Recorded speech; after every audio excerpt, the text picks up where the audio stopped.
जंतर मंतर आई हैं कांग्रेस, क्यों ना आऊं? कांग्रेस ना आऊं?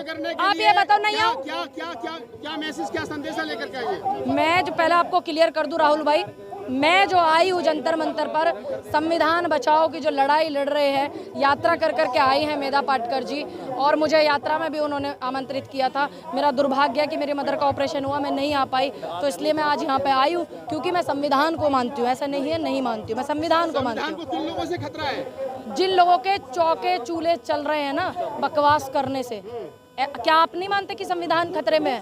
बताइए, मानते कि नहीं? क्यों?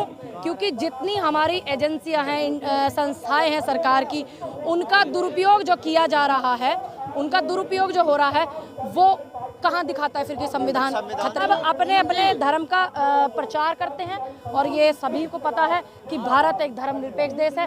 कौन क्या कह रहा है, कौन क्या नहीं कह रहा, आप मत भटकिए, क्योंकि आप वो लोग हैं जो जनता के असल मुद्दे दिखाते हैं। देश का मीडिया भटक रहा है, कुछ लोग फट रहे हैं, तो आपको क्या तकलीफ है?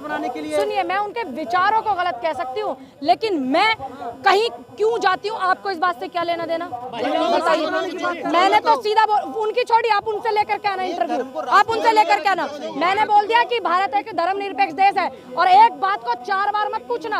आप सोच रहे हो मुझसे 4 बार पूछ करके आप हाईलाइट हो जाओगे, वो नहीं होगे।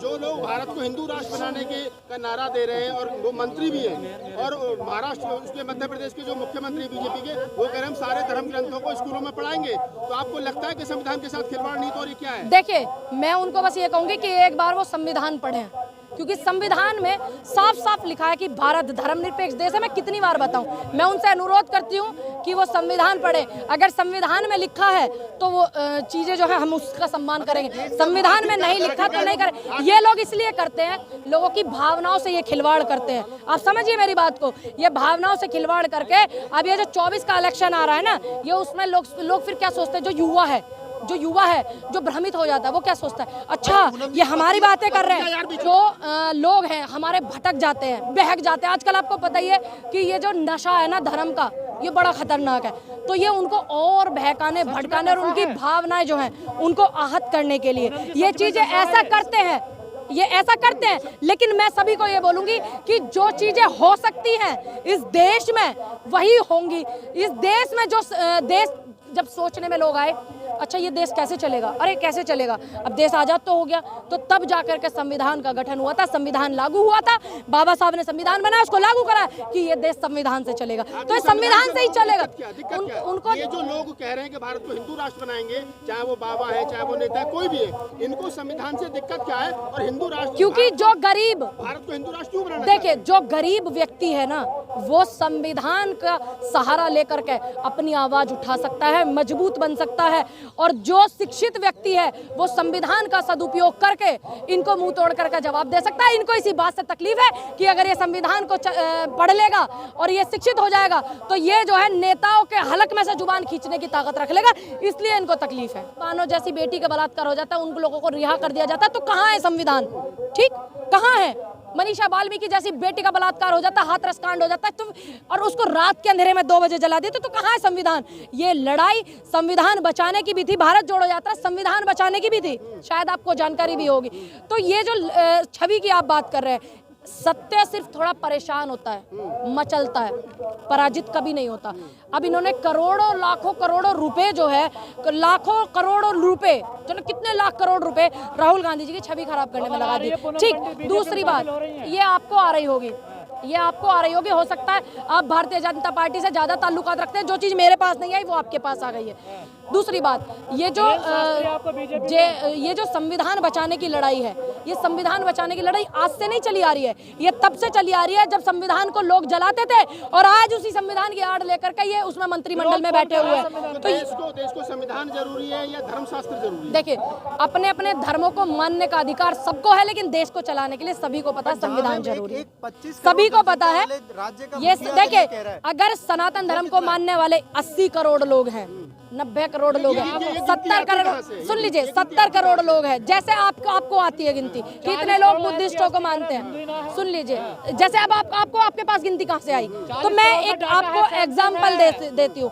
जो लोग मानने वाले लोग हैं, ना तो हम ये कह सकते कि भाई आप मत मानिए, ठीक ना, हम किसी को ये कह सकते हैं आप मान लीजिए जबरदस्ती। सभी को अपने अपने धर्मों को मानने का अधिकार है।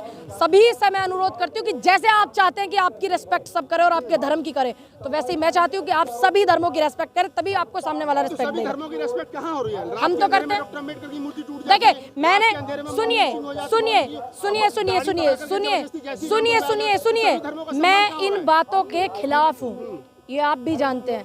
मैं उन लोगों के भी खिलाफ हूँ जब संविधान को जलाने वाले लोग थे, मैं उन लोगों के भी खिलाफ हूँ जब अम्बेडकर की मूर्ति तोड़ने वाले लोग थे, और अम्बेडकर जी की जो मूर्ति तोड़ी गई, आज वही लोग संविधान की आड़ ले रहे हैं। हमें इन चीजों से सतर्क रहना। जय भीम। और जितने भी लोग यहाँ पर आए हुए हैं, मैं बस उनको ये बताऊंगी, क्योंकि यहाँ पर जो चर्चा हो रही है संविधान बचाओ देश बचाओ, आज जो हमारा संविधान है, संविधान को जलाने वाले लोग बैठे हुए हैं पार्लियामेंट में, और वो बात करते हैं संविधान की, सिर्फ बात करते हैं। जब इनकम टैक्स, ईडी, ये सारी संस्थाएं राष्ट्रीयकरण देश के हित में हुआ था, आज ये निजीकरण कर रहे हैं, तो कहां बचा है संविधान? और ये बात करते हैं संविधान की। इस लड़ाई में लड़ने के लिए हमें पूरे देश को, जिस तरीके से किसान आंदोलन में सिर्फ एक जात दिखती थी, वहां पर किसान जात, मजदूर जात, ना कोई हिंदू दिखता था, ना कोई मुस्लिम दिखता था, ना सिख, ना बौद्ध, ना पारसी, कुछ नहीं दिखता था, सिर्फ किसान जात दिखती थी। तो इसलिए उस आंदोलन की बड़ी जीत हुई। और मैं कुछ भटके हुए लोगों को यह भी कहना चाहूंगी कि जो लोग इस बात पे भटके हुए हैं ना कि हिंदू राष्ट्र बनेगा, भारत हिंदू राष्ट्र बनेगा, भारत के संविधान में साफ साफ लिखा हुआ है कि भारत एक धर्मनिरपेक्ष देश है। लिखा है कि नहीं लिखा है? आप पत्रकार साथी है, ठीक, शास्त्री जी ने कहा भी है। तो हम संविधान का सम्मान करते हैं। अभी भाई मुझसे सवाल कर रहे थे कि आप इस बात का समर्थन करेंगी कि नहीं। मैं संविधान का समर्थन करती हूँ, संविधान की बात का मैं समर्थन करती हूँ। तो मुझे उम्मीद है कि आपको मेरा जवाब मिल गया होगा। और दूसरी बात, यहाँ पर विपक्ष को इकट्ठा जो किया गया है, वो किस लिए किया गया है? अगर जनता की आवाज उठाने के लिए विपक्ष नहीं होगा, मेधा पाटकर ताई जैसी नहीं होंगी, डॉक्टर सुनीलम जैसे लोग नहीं होंगे, हम जैसे लोग नहीं होंगे, तो फिर जनता की आवाज कौन उठाएगा? कोई नहीं उठाएगा। क्योंकि आजकल विपक्ष में ही अपने अंदर ही अंदर तानाशाही कुछ चल रहा है सिस्टम में ही। तो मैं बस उनको यही कहना चाहूंगी कि आज देश में जो भी इस अहंकारी सरकार को हटाने का काम करेगा, हम सबको उसके साथ खड़ा रहना होगा।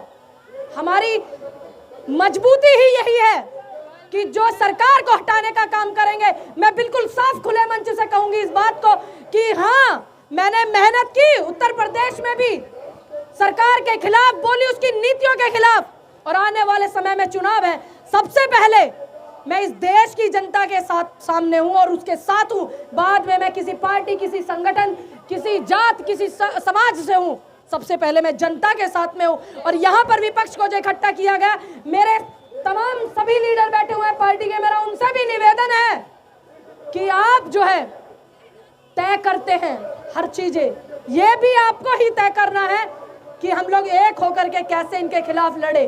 क्योंकि अगर आप अलग बढ़ जाएंगे, ये अलग बढ़ जाएंगे, वो अलग बढ़ जाएंगे, तो नहीं लड़ पाएंगे तानाशाह से, ये सबको पता है।